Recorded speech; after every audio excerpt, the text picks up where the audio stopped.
Oi, pessoal da Motociclismo. Eu estou aqui com o Renato Vilar, que é o CEO da Volts Motors do Brasil. Seja bem-vindo, Renato, nesse bate-papo comigo e com o pessoal da Motociclismo. Olá, Isabel.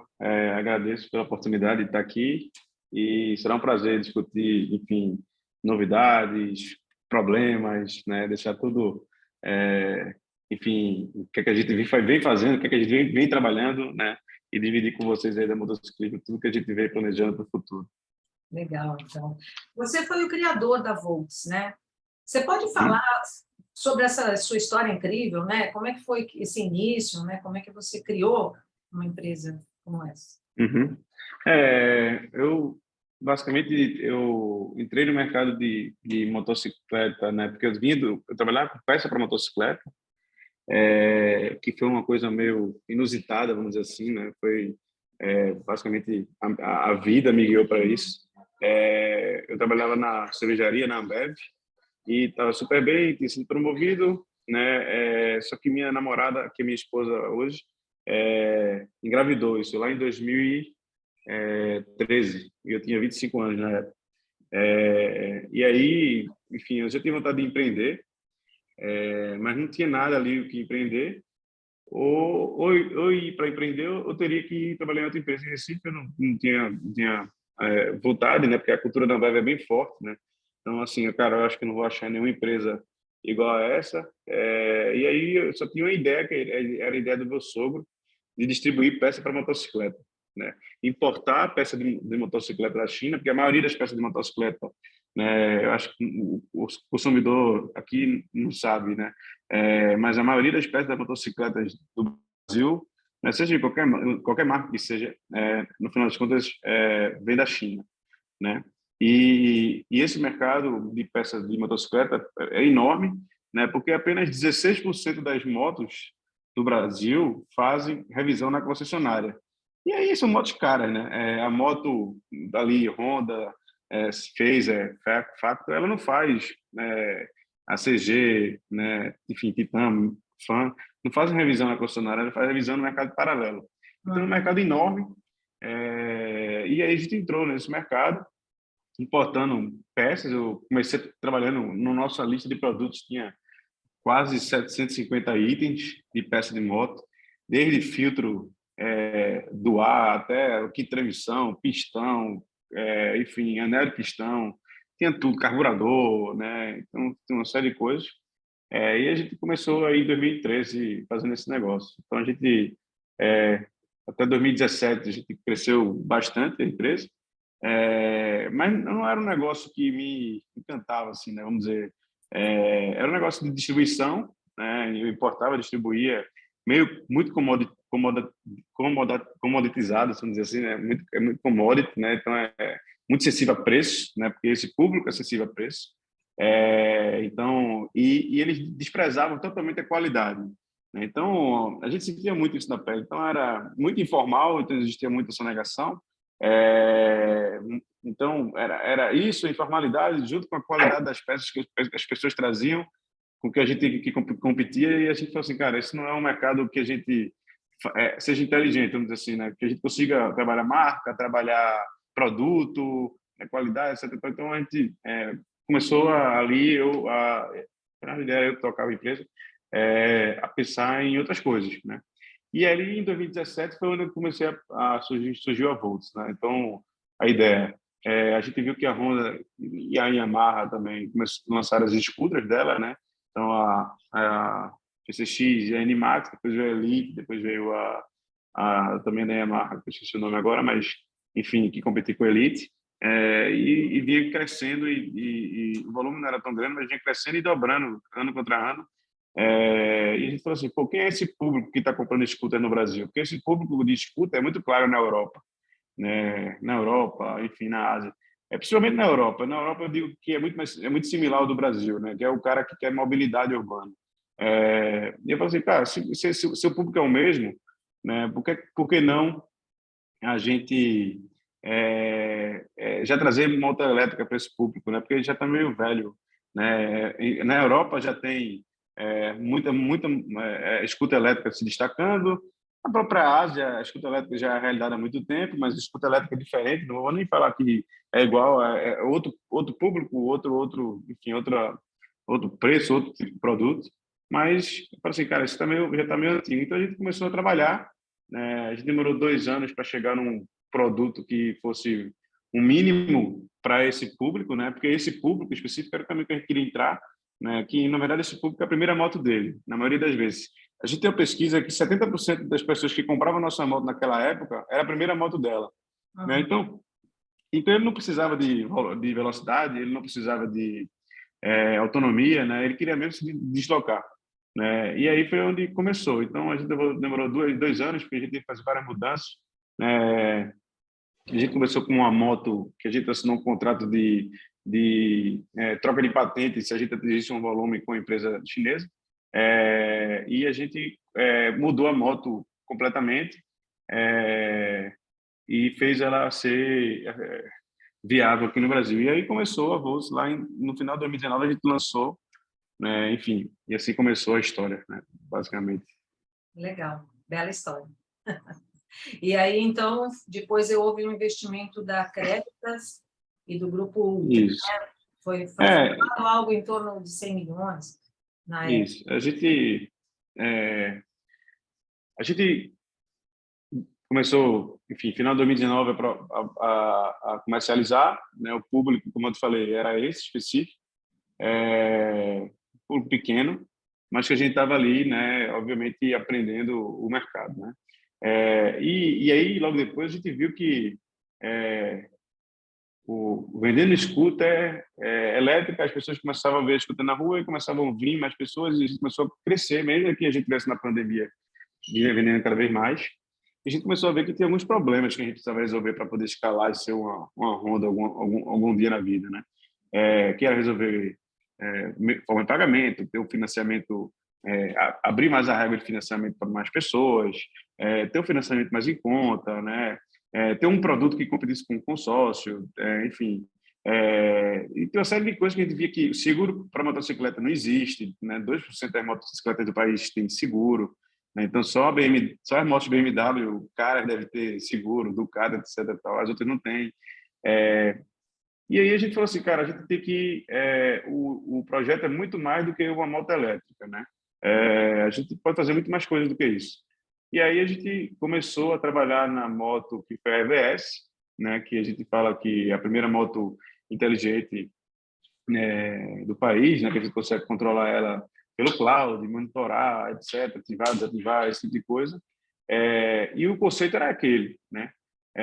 Basicamente, né? Porque a gente queria que com aquilo, o que é que a gente faz, cara? Para que tudo isso? Para que a gente conseguisse uma taxa de juros menor, para que a gente conseguisse financiar mais motos, né? E esse tipo de coisa. E a gente lançou ali ela em final de setembro de 2020. E a gente vendeu 2.000 motos em 15 dias. Eu Nossa. acho que esse foi o maior problema da Volts. É. Sendo bem honesto, a gente nunca esperaria que ia vender 2.000 motos. A gente vendia 120 motos scooter por mês e vendia 2.000 motos né, ali em 15 dias. E a gente falou assim, cara, vamos aí agora, né? 2.000 motos, eu preciso comprar 2.000 motos, eu preciso importar 2.000 motos, eu preciso tudo meu 2.000 motos. Então, assim, a gente cresceu muito rápido, né, num pedido ali, num dia. Foi quando vocês tiveram aquele problema na entrega dos pedidos, é isso? Começou Estava aí o problema da atrasado. entrega. Na verdade, o problema da entrega começou aí, né? Qualquer pessoa no mundo, imagina, Isabel, você começou a vender esse carrinho aí que está atrás de você, né, essa Ferrari. E aí, de repente, de um dia para a noite, você faz um evento, você lança uma Ferrari nova, mas, tipo, e aí você vendeu 2.000 Ferraris, você vendia 100, né? Aí você vendeu 2.000, e agora? A empresa muda inteira, você muda a quantidade de pessoas que a gente tinha na época, né, a quantidade de dinheiro que a gente tinha na época, supply chain da gente era todo na China, a China estava fechada na época, então a gente não conseguia entrar lá para resolver. Então, tipo assim, foi uma coisa muito boa, um problema que qualquer pessoa gostaria de ter, mas que tem colaterais, tem efeitos colaterais, né? E esses efeitos colaterais vêm até hoje. Então, enfim, mais ou menos por aí. E a partir daí, né, acho que a gente abriu a porta, mostrou para investidores, né? Mostrou para, enfim, para os fundos que a gente vinha conversando, para todo mundo, para fornecedor e etc. Tal, que a gente realmente achou um modelo de negócio que tinha futuro. A gente fez da maneira correta.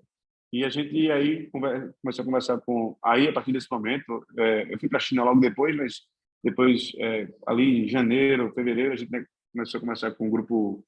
Não o Grupo Ultra, na verdade, é um fundo de Venture Capital do Grupo Ultra, né, que é o CVC, Corporate Venture Capital, né, que é o nome dele é UVC, e Acreditas. E aí aconteceu de receber esse aporte de 100 milhões em maio, final de maio, começo de junho de 2021. E de lá para cá a gente eles também já aportaram mais na companhia, né? É um valor que a gente vai divulgar em breve. Mas, enfim, foi isso, enfim, e a gente cresceu bastante, né? Hoje a gente já passou de 20 mil motos vendidas, né? Passou de quantas motos vendidas? 20 mil, a gente já tem quase 21 mil motos vendidas. E como é que está a produção? Ela lá na do fábrica todo, né? de Manaus? É CKD? Lá, como funciona? A gente é CKD, né? Mas a gente tem que cumprir o PPB, né? Então, acho que você sabe que tem um processo produtivo básico em Manaus, que a gente precisa cumprir algumas regras, e basicamente essas regras basicamente alguns processos têm que ser internos no Brasil. A gente basicamente está bem avançado com isso, e algumas partes têm que ser compradas internas no Brasil, né, para a gente estar credenciado, né, para ter o incentivo de Manaus. Eu vou te falar que o meu sonho é fazer tudo no Brasil, né, porque durante esses últimos 3 anos eu tive que ir correndo 3 vezes na China. Não é fácil, assim, eu entrei na China porque eu tenho assim, um relacionamento bom com o consulado aqui, mas ninguém consegue entrar. E teve muito problema de supply chain, Covid, fecha porto, abre porto. Ontem mesmo eu recebi ontem que um porto foi fechado. Tipo assim, você vê, ainda está nesse movimento. Né? Eu acabei de voltar agora em julho, todos os dias eu fiz PCR, todos os dias. E alguns dias eu fiz 2 vezes ou 3 vezes. Eu trocava de cidade. Então toda cidade tinha que fazer PCR para entrar. Então, assim, era uma coisa que eu falei assim, cara, não dá mais, né? Só que no Brasil, ao mesmo tempo, a gente tem coisas que não tem pronto, né? Então a gente está tendo que desenvolver. A gente está tendo conversas produtivas com grandes empresas, né? Para desenvolver nosso controlador, desenvolver nosso motor. A gente vai montar nossa própria packing de bateria, né? Então a gente vai montar a nossa bateria em Manaus. Tinha um projeto, né, de inclusive criar estações de abastecimento, mas também criar estações para troca de bateria, né? Em vez de você abastecer, quer dizer, abastecer não, carregar, você já pegaria uma bateria já carregada. A gente já tem esse projeto, já existe. A gente tem 55 estações em São Paulo, com quase 200 entregadores rodando. A gente faz 60 mil entregas do iFood por mês. Já fizemos mais de 36 mil trocas de baterias. E isso aí vai dar mais ou menos quase 1,5 milhão de quilômetros rodados, né, só em troca de bateria. Para você ver, e isso são 160 e quase 200 entregadores, né? E se você escalar isso para 100 mil entregadores, né, que é o sonho, né? Na verdade, existe 200 e poucos mil entregadores, a gente queria chegar em 100 mil. Né? Você imagina o tamanho do impacto que isso causa, né, de efeito de maneira geral. E é para essa escala, para esse crescimento que a gente tá querendo fazer, é que a gente vai estar investindo para fazer nossa própria bateria. A gente vai fazer ela, né, fazer o packing dela em Manaus. Legal. Mas, de qualquer forma, também nessas estações, existe a opção também de dar uma recarga elétrica ou só da troca da bateria? Não, só da troca. Só da troca demora menos de 1 minuto para trocar. Ótimo, muito bom isso. E a rede de concessionárias, quantas já estão instaladas? Onde? Uhum. A gente tem nosso modelo de loja, flagship store, que é uma loja, né, maior, conceito, enfim, em média 400 metros quadrados, que a gente já tem elas, a gente vai estar abrindo agora em Fortaleza, então eu posso dizer que de Fortaleza até Porto Alegre a gente já tem na costa inteira loja, e Brasília. Então a gente tem 11 flagship stores e a gente tem 66 lojas pop-up, né, que são lojas que a gente uma loja modular, que são menores e ficam em cidades menores, né, que onde necessitaria uma loja tão Investimento grande, para... um investimento tão grande. Então a gente hoje é isso, a gente tem 11 flagships e 66 lojas showrooms. São E o 77. principal mercado da Volks no Brasil, aonde é? Oi? O principal mercado, 40% do volume que a gente vende é São Paulo, né? Uhum. E aí depois vai dividido entre Rio de Janeiro, Brasília, leva outros 30%, aí vem Bahia, Pernambuco, enfim, em Minas e BH, leva o resto, assim. Aí depois vai ser muito fracionado, mas tem muitas áreas, por exemplo, Fortaleza. Fortaleza é o maior mercado de número de motocicleta do Nordeste, né? A gente não entrou ainda, então ainda tem muita coisa para explorar, né? E tem muita região que a gente não entrou, então a gente tem 10% do número de concessionárias a número de, não fala concessionária, que ainda tem concessionária, mas número de showrooms que a Honda tem, né? Então tem muito o que explorar ainda, Uhum. e cidades, etc. Muito legal. E os novos produtos? Nós teremos alguma novidade sobre isso? Porque vai ser lançado alguma coisa em breve, próximo ano? A gente já tem produtos prontos, né, desenvolvidos, só que a gente está numa época não boa para lançar nada, né? Então, enquanto, enfim, tem gente que lança, tem gente que prefere segurar, né? Então, por exemplo, a Tesla, ela mesmo sem entregar, ela vai lançando e não vai entregando né? E aquele negócio. Mas como a gente tem esse backlog para entregar de moto, né? Principalmente a EVS, EV1 Sport não, a scooter a gente não tem problema, mas a EVS sim, e a gente espera terminar com esse atraso da entrega, esse backlog, como a gente chama aqui, essa fila de espera, até o primeiro trimestre do próximo ano, né? Até março de 2023. Então, a gente está prevendo que nosso lançamento das nossas novas motos vai ser em fevereiro de 2023, por Legal. ali. A gente vai lançar, basicamente, agora são 3 novas motos, mas no total do próximo ano vão ser 5 novos modelos, uma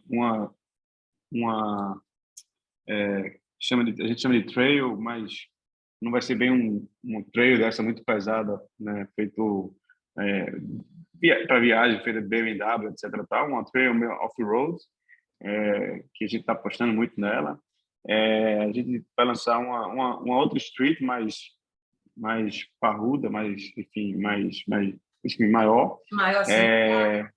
Vocês pretendem entrar Ela, no mercado também de a motos gente maiores? É isso? porque a partir de agora a gente vai entrar, a gente vai substituir, né? Na verdade não é substituir, mas as novas motos vêm com mais, vamos dizer assim, com mais tecnologia do que as motos que a gente tem.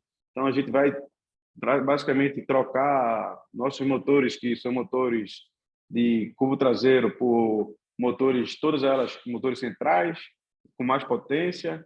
A gente sabe que a nossa moto poderia ter mais potência, né, para desenvolver. Todas as nossas motos agora a gente vai vir com as novas, vir embarcado com ADAS, que é uma sigla em inglês, que é Advanced Driver Assistance System, né, que é assistência avançada ao condutor, né? Então isso é coisas que a gente só vê em carro, mas que a gente vai botar em moto agora. Então, por exemplo, avisar para o motorista, enfim, para o motociclista que ele está no ponto cego do carro. Isso representa 60% dos acidentes de trânsito do Brasil. o motorista no ponto cego, o motociclista no ponto cego do motorista. Saber que eles estão... Do carro. Saber que ele está. Cara, sai daí que você está no ponto cego. Né? Então, a gente está construindo todo embutindo vários hardwares dentro da moto para que a gente consiga, né, resolver esse problema, né, no final das contas. Então, a gente, como eu falei lá atrás, a gente não quer ser uma empresa só de motocicleta, toma aqui, compra moto e vai embora. Não, a gente quer resolver os problemas de que, de fato, uma moto seja que nem um carro, né, que um motociclista seja igual ao motorista, né, seguro da mesma forma. Né? Então, e que outras pessoas entrem no mercado porque tem uma moto que como você consegue ter mais segurança com base em dados ali. Então, essa é meio a trajetória que a gente vai fazer agora nos novos produtos. Você falou que, pelas pesquisas, o comprador, né, de motos da Volks, em geral, é a primeira moto. Mas você sabe se eles vieram de automóvel ou eles usavam transporte público? Como é que é? Não, lá atrás, né? Lá em 2019, aquelas pessoas que até a gente lançar a EVS, era basicamente aquelas pessoas que compravam a moto, eram pessoas que era a primeira moto dela, de fato. Era uma moto que chegava a 60 km por hora, né? 150 e 60 de autonomia. Para chegar a 60 km por hora, ela demorava 33 segundos para chegar. Então, era uma moto bem lenta, né? Mas era para qualquer pessoa que nunca andou de moto, né? Então, ela sempre era... Scooter, na maioria das vezes, a pessoa que entra no mercado de scooter, que está comprando scooter, ele é como se fosse o segundo carro dele. Né? Por exemplo, a Isabel, né, tem 2 carros em casa, o marido tem um, ela tem outro, e aí ele decide vender um carro e ele anda de scooter e o carro fica para a Isabel. Então, geralmente, é esse tipo de consumidor. Hoje, não. Hoje já mudou completamente. Né? Então, hoje, você vê, a gente atende uma moto desde o entregador, né, do iFood, né, enfim, que roda 300 km por dia na moto, então ele roda bastante, e até, né, clientes que compram a EVS, que é o nosso modelo Street, por exemplo, apenas por ser early adopter de tecnologia. Né? O cara que é de uma classe alta e quer uma moto elétrica porque ele quer estar dentro da tecnologia e ser early adopter. A gente tem um mix de todo tipo de cliente aqui, né? Desde o cliente de entrega, o cliente que usa a moto no dia a dia mesmo, né? O cliente que sai do carro para scooter, né? Agora que a gente tem uma scooter que ela é mais, né? A EV Sport nova, ela tipo tem mais potência, tem mais velocidade. Agora a gente consegue brigar também com um cara que ia comprar uma Elite, comprar uma Anel, né? Então assim, a gente conseguindo ampliar mais o leque de consumidor. Legal, então. Bom, eu acho que, não sei se você quer complementar alguma coisa, senão eu queria que você passasse uma mensagem para o nosso leitor aí da motociclismo, que inclusive já conhece muito bem a Volts, né? A gente já vem sorteando a Volts no nosso Prêmio Moto de Ouro já há 2 anos, né? Então, você gostaria de falar para ele comprar uma... Eu acho que... Não, na verdade, assim, seria óbvio ajudar, né? Eu acho que o engraçado que a gente, quando buscava levantar investimento para investir, enfim, para crescer a empresa, etc. E tal, várias das portadas da cara, né, que a gente levou de não, o não, né? Não vou investir, não investir. Era porque, no final das contas, no Brasil nunca se teve um case de sucesso de veículo. Seja porque na maioria das vezes um fundo de investimento ele quer ou que você venda para outra empresa para que ele pegue o dinheiro dele de volta, né, que valorizou, ou que abra capital e assim vai. E nunca teve de fato, né? A gente pode pegar os cases que tiveram aí de sucesso, não existe. E assim, por mais que acho que a Volts, a gente, enfim, cresceu repentinamente, né? Foi muito rápido, tudo muito rápido. E a gente vem fazendo as coisas acontecer, a gente vem chamando muita atenção, e eu acho que esses mesmos fundos voltaram e querem investir, né? Mas agora a gente busca realmente que eles ensinaram a gente que nunca teve um case de sucesso no Brasil, então vamos lá nos Estados Unidos pegar um investidor que saiba, que que tem vários cases de sucesso, né, e ajude a gente a crescer, né? Então, esse é o momento que a Volt está. Eu acho que a gente tem um dever de casa enorme para fazer.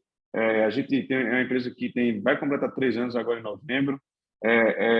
Eu acho que, óbvio que o consumidor, né, fica chateado, né, quando a gente tem algum problema de atraso, né, nem tudo está na nossa mão, infelizmente. A gente, como eu falei aqui no começo, né, do dia para a noite a gente vendeu 2.000 motos e começou a vir 2.000 motos mensalmente, né?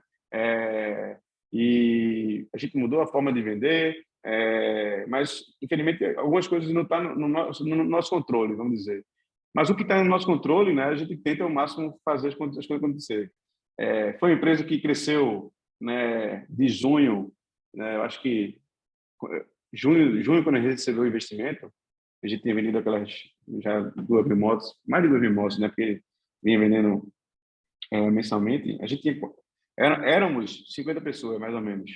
E hoje somos uma empresa com 416 pessoas. Nossa. Né? Aí você fala assim, pô, 416 pessoas e não resolve os problemas. Eu falei, cara, mas são 416 pessoas novas, né? Não são pessoas, né, Estão sendo treinadas, né? que são treinadas, desenvolvidas, etc. Por mais que você traga pessoas de Yamaha, Harley Davidson, Honda, etc., o modelo da Volts é totalmente diferente, é um negócio diferente. Então, assim, eu peço que, pô, eu sei que o consumidor, no final das contas, quer aquela moto dele, está super mega ansioso, né? Mas, enfim, no final das contas, a gente está trabalhando dia e noite para fazer as coisas o mais rápido possível, sem, né, botar, vamos dizer assim, o boi na frente da carroça. Na verdade, a carroça na frente do boi, né? Então, enfim, a gente, né, está sendo muito precavido, né? Porque se a gente quisesse já fazer estrago, a gente já tinha lançado as novas motos, as novas tecnologias, enfim, e já tinha até bagunçado um pouquinho o mercado, mas a gente está sendo realmente bem precavido com isso e com compromisso com o consumidor. É isso aí, o caminho é esse, né? É Então, tá isso. bom, Renato. Eu queria agradecer, você falou coisas realmente muito interessantes aí, e é uma história bem bonita e bem legal para um Brasil que às vezes fica meio sem esperança, né? Você tem uma história de vida aí, de profissional incrível. Parabéns, viu? É isso, e espero encorajar, deve ter uma série de motociclistas aqui que está só esperando aquele empurrãozinho para empreender. Mas é assim, a vida, escutar que nunca foi feito antes, e não é porque nunca foi feito antes que nunca vai ser feito no futuro, né? Então a gente tem que perseverar. É isso mesmo. Então, muito obrigada, viu? A Motociclismo, seus leitores, está sempre aí disponível quando você tiver uma boa informação aí, uma novidade. Não esqueça de passar sempre em primeira mão aqui para a gente, tá bom? Top, tudo bem, Isabel. Muito obrigado pela oportunidade. Muito obrigada. E um abraço a todos os leitores da Motociclismo. Muito obrigada. Uma boa tarde. Um abraço. Tchau. Tchau.